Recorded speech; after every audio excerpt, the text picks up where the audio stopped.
the constant crack and whistle of gunfire as a group of state paramilitaries laid siege last week at a university campus in Managua. Clutching their weapons, they scrambled between the barricades. A place of learning turned into a war zone. This was the scene on the other side. Students cowering in terror, fearing they might be killed at any moment. 2 died during this 16-hour siege. Mama, Mama, I'm sorry, Valeska Sandoval cries out in a message to her mother. Mama!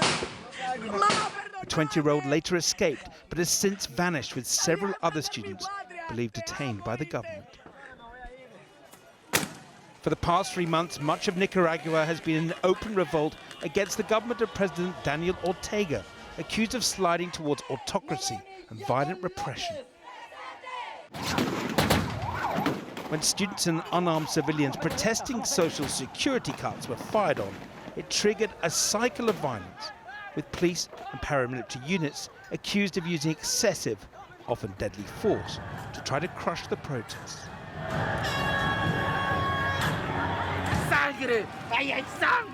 The blood of Nicaraguans just keeps on flowing. Here, protesters hold up pictures of some of over 300 dead, angrily denouncing one-time revolutionary heroes as murderous thugs.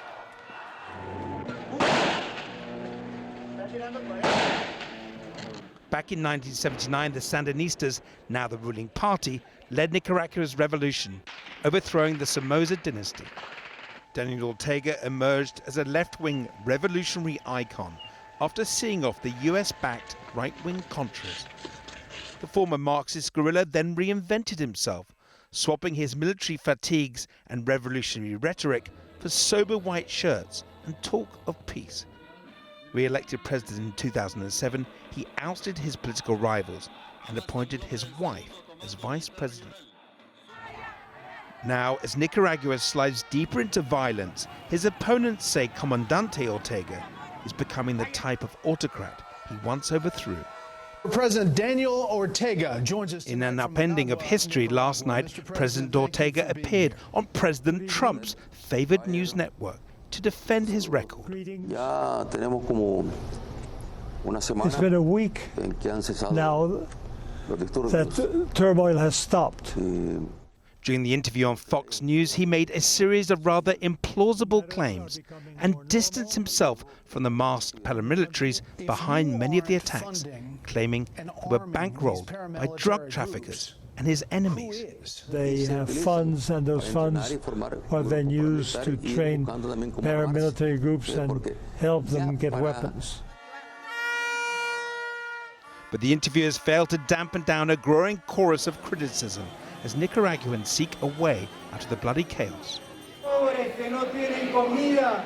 Back in May, with over 50 dead, Catholic bishops convened a meeting between the government and protesters. President Ortega and his wife look on awkwardly as a young woman chanted the names of students who'd been killed. Another student, Lester Alaman, addressed the president directly. Presidente Ortega, con mucho respeto. President Ortega, with respect, do you know how long it will take to start respecting someone in uniform again? It's going to take us a long time, because they are assassins, because they are killing us and are still killing us. Today we are asking you to be the commander you are, to stand up and in your own voice order a ceasefire.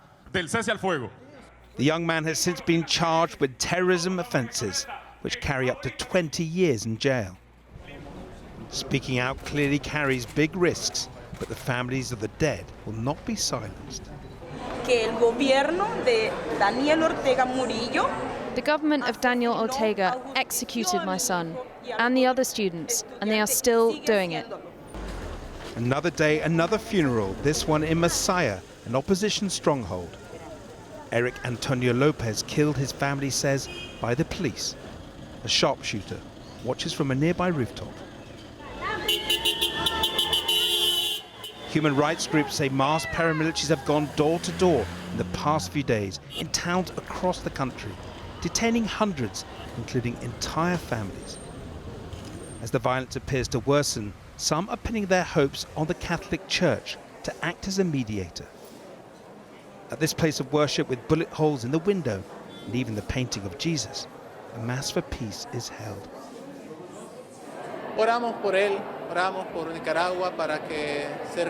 We pray for him.